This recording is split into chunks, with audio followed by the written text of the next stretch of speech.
Selamat siang Pak Aris. Waalaikumsalam, Bu Hanifah. Bagaimana kabarnya nih Pak? Apa Pak Aris masih ada kegiatan? Alhamdulillah saya sehat, Bu. Kemarin memang masih ada kegiatan yang padat di sekolah, menyiapkan yang terakhir itu menyiapkan lomba di Wiyata dan kalau sekarang sih alhamdulillah hari ini ada waktu kosong. Alhamdulillah kalau sehat Pak ya. Semoga kita semua selalu dalam lindungan Allah Subhanahu wa taala dan kita semua selalu sehat. Amin ya robbal alamin. Kemarin Pak Aris WA saya. Ya, Namun mohon maaf Pak, karena saya kemarin kan masih sibuk dengan persiapan pawai, iya Bu. jadi nggak sempat untuk bertemu dengan Pak Aris. Iya. Baru hari ini saya bisa memenuhi rencana untuk bertemu dengan Bapak. Kira-kira Pak Aris ada yang mau diobrolkan dengan saya Pak? Iya, iya Bu Oliva, ada yang mau saya obrolkan dengan Ibu berkaitan dengan proses coaching yang akan saya lakukan dengan Bu Anita. Saya melakukan ini karena saya merasa kompetensi coaching saya masih kurang, sehingga saya merasa butuh bantuan dari Bu Oliva untuk mengamati proses coaching yang akan saya lakukan dengan Bu Anita nantinya. Oh, begitu ya Pak ya. Jadi hari ini kita akan mengobrol tentang praktek coaching yang dilakukan antara Pak Aris dengan Bu Anita. Kalau kita membicarakan tentang praktek coaching, itu ada kompetensi-kompetensi yang harus dimiliki oleh seorang coach, Pak. Apakah Pak Aris masih ingat tentang apa saja kompetensi yang dimiliki oleh seorang coach? Iya, saya coba-coba ingat Bu ya. Kalau tidak salah ini ya, yang pertama mendengarkan secara aktif, kemudian mengajukan pertanyaan yang berbobot, dan yang satu lagi itu yaitu memberdayakan ya, memberdayakan koci. Itu ya Bu Alifa ya. Oke, benar-benar Pak Aris ya. Jadi eh, ada tiga kompetensi yang memang harus dimiliki oleh seorang coach. Eh, Pak Aris tadi merasa yang mana Pak yang kurang mampu dari ketiga kompetensi tersebut? Ya, saya merasa yang memberdayakan koci Bu. Jadi itu yang masih kurang dari saya sehingga saya nantinya ini ya itu meminta bantuan Bu Oliva untuk mengamati proses itu. Ya, jadi kompetensi memberdayakan coach yang ingin saya amati ya Pak ya. Benar. Apa yang membuat Pak Aris merasa kurang dalam memberdayakan coach dan memilih untuk diamati Pak?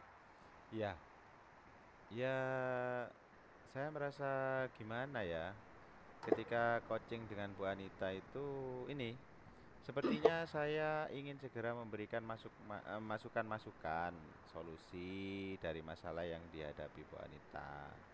Ya maklumlah sebagai seorang guru ya.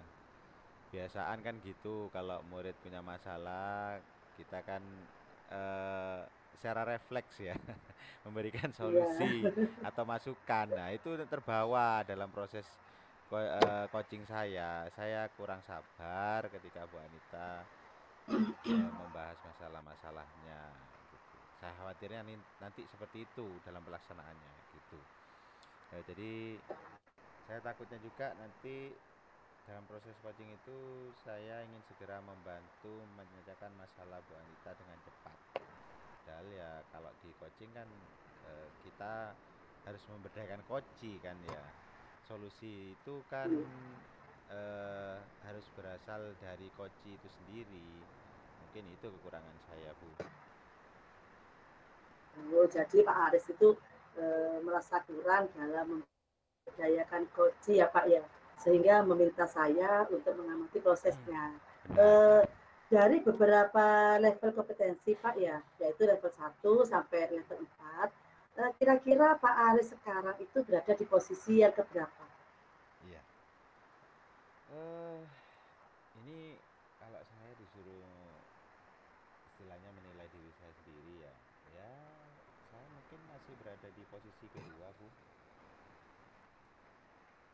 Lalu Pak Aris itu harapannya nanti Pak Aris berada di posisi berapa? Paling tidak ya ndak muluk-muluk lah, saya ada peningkatan lah satu level Bu. Jadi nanti saya bisa di level 3 gitu. Oh, begitu ya Pak ya. Jadi Pak Aris berharap nanti bisa berada di posisi 3. Kalau Ya, begitu, mari kita mulai pengamatan observasinya Pak. Silahkan dan semoga sukses. baik Bu. Kalau begitu saya panggilkan Bu Anita dulu ya. Nggih, dia Baik, sudah nunggu di luar. monggo Pak, monggo silahkan. Oke. Bu Anita, silakan Nggih, masuk ke dalam ruangan monggo. nggih Mbak Aris. Iya. Assalamualaikum Bu Anita. Waalaikumsalam Mbak Aris. Ya, ini perkenalkan, ini Bu Oliva. Bu Oliva nanti akan berada satu room ya, satu ruangan dengan kita.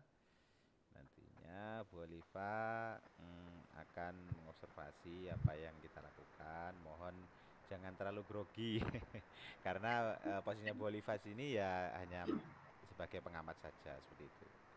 Nggih, Ya, eh ini ya, mungkin saya buka gini. Kemarin kan kita sudah janjian Bu Anita ya. betul Pak. Iya. Janjian, katanya Bu Anita ada yang perlu disampaikan atau didiskusikan dengan saya. Benar seperti itu? Iya, benar sekali Pak Aris. Oke. Iya, saya ingin mengobrol Iya. mengenai kesulitan dalam pembelajaran siswa Pak Aris, Oke. terutama siswa di sekolah saya yang sedang menjalankan PKL di selama 6 bulan ini Pak. Iya ya. Oh, begitu ya. Kemudian jadi nanti arah percakapan kita itu, Ibu Anita ingin mengobrol mengenai kesulitan dalam pembelajaran siswa di sekolahnya Bu Anita ya, yang sedang menjalankan Betul. PKL di Dudi selama Ya, 6 bulan itu betul. ya. Nggih, betul. Kemudian apa yang ingin Bu Anita dapatkan dari percakapan ini? Saya sih pengennya ya Pak ya dengan percakapan ini saya menemukan solusi Pak atas permasalahan proses pembelajaran siswa yang sedang PKL. Bagaimana caranya supaya siswa itu tidak hanya menjalankan PKL Pak, tapi dia juga ada kompetensi yang harus dilalui di sekolah juga tercapai begitu Pak. Iya, baik baik. Kalau boleh Ibu ceritakan ya, Ya. bagaimana sih situasi siswa yang PKL saat ini? Gini Pak, kondisi siswa PKL ini sebenarnya untuk proses PKL-nya sendiri sih tidak ada masalah Pak. Mm-mm. Namun proses pembelajaran daring yang seharusnya dilakukan pada sore hari atau malam hari, Iya. ketika mereka selesai PKL itu agak terhambat, Pak. Oh, jadi kalau dari sisi PKL-nya sebenarnya tidak ada masalah ya Bu ya. Betul, Pak. Iya. Cuma dari sisi pembelajarannya yang ada sedikit kendala. Kira-kira apa yang mempengaruhi hal tersebut pada siswa PKL itu? Kalau dari sudut pandang Bu Anita, Kalau menurut saya nih, Pak ya, ya? siswa itu belum bisa mengelola waktu, Pak. Hmm, Mereka belum bisa manajemen waktu dengan baik. Jadi sepulang PKL itu mungkin mereka sudah capek ya Pak, sudah seharian, kadang dari pagi sampai sore mereka PKL. Setelah PKL pun kadang melakukan aktivitas yang lain. Jadi setelah sampai rumah harusnya kan buka Google Classroom gitu ya Pak ya. Ini ya, ya. sudah capek, jadinya pembelajaran daringnya tidak terlaksana Pak. Gitu. Iya. Sebenarnya situasi seperti apa yang Bu Anita inginkan untuk siswa yang sedang PKL ini? Harapan saya mereka itu menyadari bahwa melaksanakan PKL itu bukan berarti tidak menjalankan pembelajaran gitu Pak. Oh iya, Ya, benar. jadi PKL-nya tetap berjalan di pagi hari, sore harinya atau malam harinya mereka pembelajaran daring melalui Google Classroom, Pak. Oh begitu.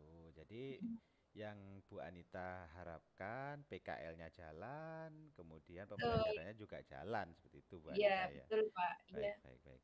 Kira-kira apa yang bisa membuat hal itu terwujud Bu Anita? Menurut saya hal yang dapat membuat keinginan saya itu terwujud, Pak, adalah Ya. kesadaran siswa ya, Pak ya. mereka tuh harusnya menyadari bahwa PKL dan pembelajaran itu harus berjalan bersama selama 6 bulan ini, Pak. Iya. Nah, Bu Anita, setelah Bu Anita menyampaikan situasi PKL saat ini dan harapan Bu Anita inginkan terhadap mereka, ada gagasan enggak untuk memperbaiki situasi dan mewujudkan harapan-harapan Bu Anita itu? Sepertinya saya harus sering-sering mengingatkan mereka, Pak, untuk mengecek Google Classroom-nya masing-masing. Jadi kalau ada materi yang diunggah oleh guru ya sebaiknya segera di-download. Iya. Terus ya baik dalam bentuk PDF maupun link YouTube. Ya, setelah itu kalau memang ada tugas dari guru ya segera dikerjakan begitu, Pak. Oke. Jadi keinginan Bu Anita dalam mewujudkan itu ya sering-sering mengingatkan ya. Ya. Supaya mereka itu ya aktif di dalam kelas, aktif dalam mengerjakan tugas-tugas mereka. Ada lagi Bu Anita? Mungkin saya harus share materi tugas di WA group kali ya Pak ya. Jadi tidak hanya di Google Classroom. Memang pengumpulannya di Google Classroom, namun informasi mengenai materi dan tugasnya yang harus diselesaikan itu disampaikan juga di WA group. Karena sepertinya anak-anak itu lebih gampang, lebih gercep kalau buka WA group Pak daripada Google Classroom begitu. Iya ya, jadi lebih mudah ya kalau di WA group itu Bu Anita ya. Oke, dari dua hal yang sudah Bu Anita sampaikan, mungkin ada lagi gagasan-gagasan dari Bu Anita? Saya juga sepertinya harus komunikasi dengan orang tua ini Pak Aris. Minta tolong mereka untuk membantu mengawasi dan mengingatkan siswa anak-anaknya di rumah. Jadi menyampaikan bahwa melaksanakan PKL itu bukan berarti meniadakan atau membebaskan mereka dari proses pembelajaran. Ada lagi Bu Anita gagasan yang ingin disampaikan Bu Anita? Saya sepertinya juga harus komunikasi dengan orang tua ini Pak Aris, minta tolong mereka membantu mengawasi dan mengingatkan putra-putrinya di rumah. Jadi selain PKL itu mereka harusnya juga melakukan pembelajaran daring di rumah pada saat selesai PKL di sore atau malam hari Pak Aris. Khawatirnya orang tua itu tidak tahu kalau ternyata PKL itu bukan berarti meniadakan pembelajaran gitu Pak. Oke. Berarti ada 3 hal ya Bu Anita ya. Pertama, mengingatkan murid Bu Anita setiap hari. Kemudian yang kedua, menyampaikan tugas tidak hanya di Google Classroom tetapi juga di WA Group karena Bu Anita tadi menganggap itu yang mudah digunakan. Dan yang ketiga, berkomunikasi dengan orang tua ya Bu Anita. Nah, sekarang ini ya, kira-kira apa yang harus dipersiapkan untuk hal tersebut? Terkait dengan materi yang akan saya sampaikan, saya yang harus saya siapkan adalah modul ajar dalam bentuk PDF yang akan saya share di GC maupun di WA Group Pak. Selain itu juga yang saya siapkan adalah video pembelajaran yang diupload di medsos, terutama di YouTube ya Pak ya. Dan saya share linknya di GC dan WA Group. Selanjutnya terkait dengan komunikasi dengan wali murid, saya menyampaikan kepada murid ke wali murid itu melalui surat edaran dan SMS gateway Pak, bahwa selama PKL pagi itu siswa melakukan PKL di Dudi dan sore harinya melakukan pembelajaran daring di GC dan WA sesuai jadwal yang disampaikan oleh sekolah Pak. Ya, keren sekali. Ada kegiatan ya, seperti itu ya, SMS gateway. Kemudian menurut Bu Anita ini ya, apa yang bisa memastikan hal-hal yang sudah Bu Anita sampaikan barusan itu supaya hal itu berjalan dengan baik? Nah, pastinya semua itu bisa berjalan Pak apabila ada komitmen dari semua pihak. Siswa menyadari tugas dan tanggung jawabnya, guru juga tidak henti-hentinya mengingatkan siswa, dan wali murid di rumah juga mendukung dan mengingatkan putra-putrinya di rumah Pak.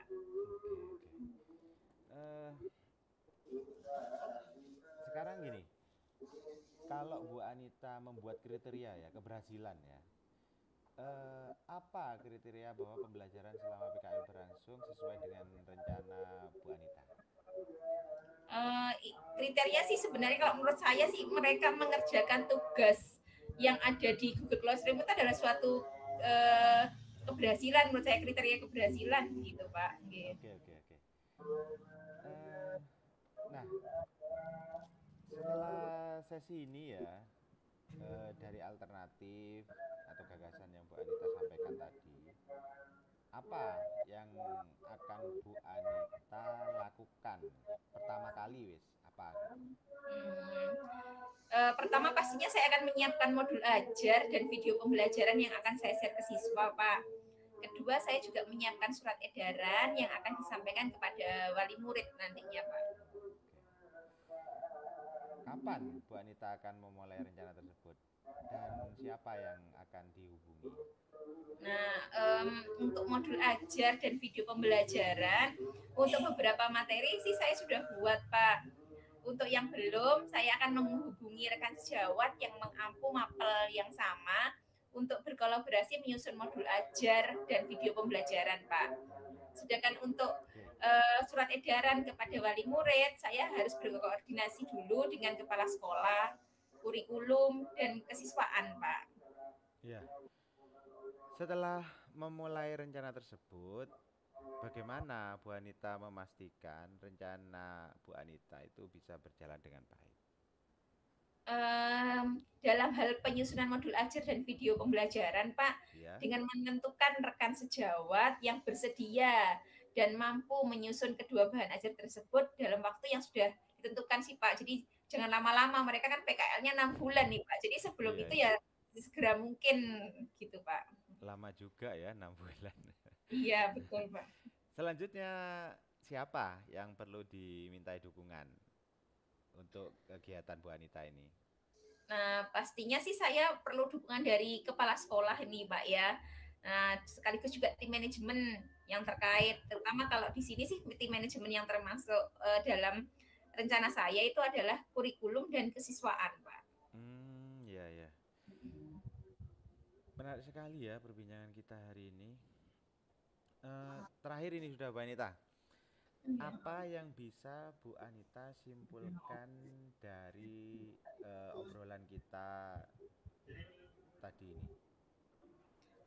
Setelah melakukan perbincangan dengan Pak Aris, saya menjadi terbuka mengenai akar permasalahan pada saat siswa PKL dan menemukan solusi dari permasalahan proses pembelajaran siswa yang PKL ini. Saya ingin segera melakukan rencana aksi ini ya Pak ya, sesuai dengan yang kita perbincangkan tadi Pak. Iya, luar biasa sekali Bu Anita. Ya semoga apa yang dilakukan Bu Anita ke depannya ya diberi kelancaran dan bermanfaat bagi semua pihak. Dan semoga ketiga gagasan itu ya minimal 1 atau 2 yang terrealisasi. Dan saya akan senang sekali mendengarkan kemajuan-kemajuan dari Bu Anita nantinya. Amin amin. Terima kasih sekali dukungan dan waktu yang diluangkan oleh Pak Aris untuk saya. Iya, terima kasih banyak Bu Anita atas Bapak. waktunya juga. Sekiranya kita cukupkan ya kegiatan ini ya. Baik Pak, terima kasih. Terima kasih. Terima kasih Bu Assalamualaikum. Oliva. Waalaikumsalam warahmatullahi wabarakatuh. Halo Pak Aris. Oke, Bu Oliva. Oke. Alhamdulillah Pak Aris tadi sudah menyelesaikan proses coaching dengan Bu Anita dan saya lihat kegiatan coachingnya berjalan dengan lancar. Iya. Nah, sekarang bagaimana Pak perasaan Pak Aris setelah melakukan coaching dengan Bu Anita tadi Pak? Alhamdulillah perasaan saya lega Bu, saya merasa senang ya karena telah berusaha memberdayakan koci dengan tidak memberikan pertanyaan yang mengarah kepada memberi saran dan masukan-masukan kepada koci. Mohon maaf, dari masalah yang dihadapi. Sangat luar biasa apa yang disampaikan oleh Pak Aris. Pak Aris tadi saya perhatikan sudah bersikap sabar dan menahan diri untuk tidak memberikan saran dan membantu ide-ide dalam memecahkan masalah coaching. Dari praktek tadi Pak ya, Pak Aris kan menyampaikan bahwa Pak Aris berada pada posisi 2.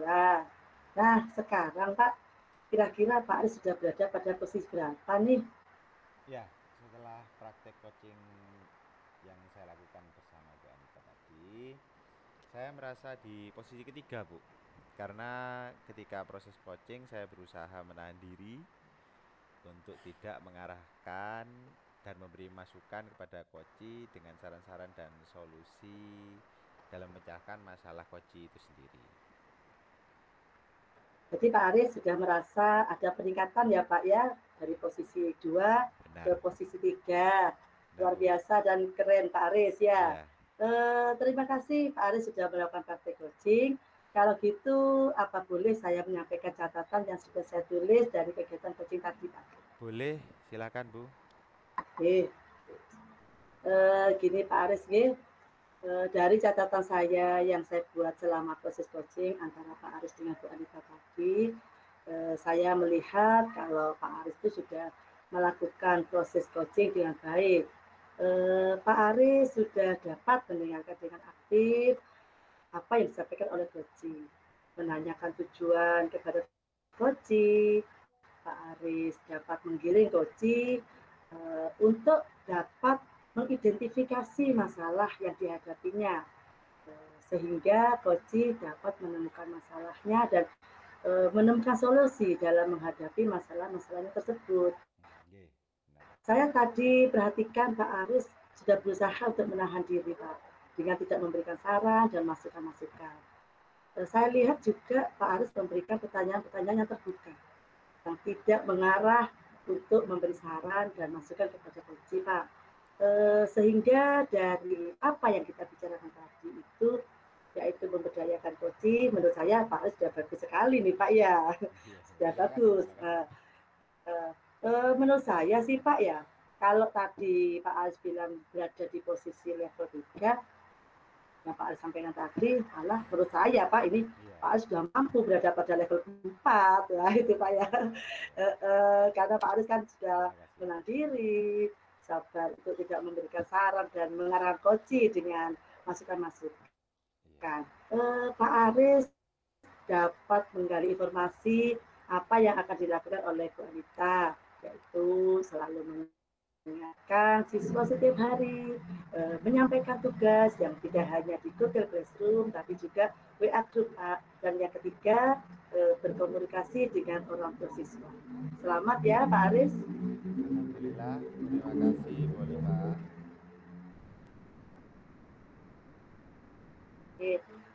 Gini Pak,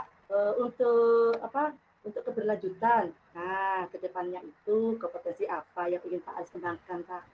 Ya, untuk keberlanjutannya, kalau saya sedang pikirkan, saya ingin mengembangkan kompetensi mengajukan pertanyaan yang berbobot. Saya dapat memberikan pertanyaan-pertanyaan terbuka yang dapat menggali informasi sehingga coach menemukan menemukan jalan ya untuk memecahkan masalah yang dihadapi sehingga nantinya proses coaching yang saya lakukan dapat lebih baik lagi. Seperti itu, Bu Oliva. Luar biasa sekali Pak Aris. Lalu untuk mewujudkan semua itu ya Pak ya, kira-kira langkah apa yang bisa dilakukan oleh Pak Aris? Ya, yang pertama kali terpikir oleh saya sih ya saya akan berusaha sering berlatih ya melakukan proses coaching agar kompetensi yang saya harapkan dapat lebih berkembang lagi. Gitu ya Pak ya. Benar. Lalu menurut Pak Aris nih, mungkin ada lagi yang bisa dilakukan selain berlatih melakukan coaching Pak? Iya, tentu saja selain berlatih itu ya saya akan berusaha untuk lebih sering melihat praktik-praktik coaching dari YouTube dan saya juga akan berkomunikasi dan sharing dengan teman sejawat yang sudah melakukan proses coaching agar mendapat wawasan bagaimana melakukan proses coaching dengan benar. Seperti itu Bu Oliva. Luar biasa sekali ya Pak Aris nih. Kira-kira apa ada lagi Pak rencana yang dapat dilakukan oleh Pak Aris? Iya, mungkin saya nantinya akan ini ya mengajak rekan sejawat untuk melakukan observasi seperti yang Bu Oliva dan saya lakukan sekarang ini. Keren Pak, dan bagus sekali Pak Aris ya. Menurut Pak Aris nih, dari langkah-langkah yang disampaikan oleh Bapak tadi, yaitu sering berlatih, Ya, melakukan proses coaching, melihat praktek-praktek yang ada di YouTube, komunikasi dengan teman sejawat, dan melakukan observasi Pak ya. Kira-kira langkah mana yang ingin dilakukan oleh Pak Aris yang lebih dulu dilakukan? ya, yang yang mudah ya, mungkin saya akan melihat praktek di YouTube lebih dahulu. Karena kan itu kan diakses juga gampang, terus dilakukan kapan saja kan bisa ya Bu Alifah ya. Seperti itu. Betul Pak. Kira-kira nanti akan dilaksanakan kapan Pak? Mungkin kalau melihat di YouTube ya setelah inilah saya akan lihat di ini ya. Setelah di HP kan bisa lihat di HP. Mungkin hari inilah saya bisa melakukannya. Kebetulan hari ini juga saya tidak terlalu padat, apalagi melihat praktik-praktik di YouTube itu kan ya tadi itu saya bisa lakukan kapan saja seperti itu Bu. Baik Pak Aris, luar biasa. Terima kasih Pak Aris ya sudah berbagi pengalaman dengan saya Pak ya. Ketika Pak Aris melakukan praktek coaching lagi Pak, mungkin nanti kapan dengan teman sejawat yang lain. Kira-kira apakah Pak Aris itu membutuhkan saran dari saya Pak nanti Pak? Ya, tentu saja Bu, saya masih membutuhkan saran dari Ibu karena dengan masukan dan saran dari Bu Oliva nanti kan saya juga dapat referensi kan ya untuk lebih mengembangkan proses coaching ini. Alhamdulillah Pak Aris. Terima kasih Pak Aris sudah mempercayai saya untuk melakukan konsultasi pada coaching yang akan Pak Aris lakukan. Dan nantinya apabila Pak Aris membutuhkan masukan dari saya untuk pengembangan kompetensi Pak Aris itu saya bersedia Pak ya, siap sedia. Menurut Pak Aris nih, apa yang Pak dapatkan dari obrolan kita pada hari ini Pak? Baik, dari obrolan kita ya saya mendapatkan pencerahan Bu bahwa ketika melakukan proses coaching kita harus bisa memberdayakan coachee dengan tidak memberikan saran atau menahan diri ya, memberikan saran dengan tidak memberikan saran dan masukan-masukan, memberikan pertanyaan terbuka dan dapat mendengarkan coachee dengan aktif. Kemudian yang terakhir mungkin membantu coachee agar menemukan solusinya dari masalah yang dihadapi. Seperti itu Bu Alifah. Wah, Pak Aris sudah luar biasa ya dalam memahami kompetensi yang harus dimiliki oleh seorang coach. Terima kasih. Terima kasih Pak Aris sudah menyampaikan tentang kegiatan kita ini. Saya berharap Pak ya, Pak Aris itu dapat segera melakukan pengembangan diri terkait coaching seperti yang Pak Aris sampaikan tadi. Dan apabila nanti Pak Aris butuh saran, siap Pak, siap, saya selalu siap nih Pak ini. Karena kita kan sama-sama belajar juga Pak. Saya juga belajar, Pak Aris juga sama-sama belajar. Mungkin Pak ya, obrolan kita ini kita cukupkan sampai sini dulu nih Pak ya. Karena masih ada yang akan saya kerjakan. Lain waktu mungkin kita bisa ngobrol-ngobrol lagi tentang kompetensi yang dimiliki oleh seorang coach Pak Igi. Terima kasih banyak Pak Aris. Ya, baik Bu Alifah, terima kasih atas masukan dari Ibu tadi ya, saya sangat menghargai sekali. Saya juga akan melanjutkan pekerjaan saya. Oke, terima kasih. Saya sama-sama. Izin pamit dulu nggih. Oke, sama-sama Pak. Monggo saya juga permisi Pak. Assalamualaikum.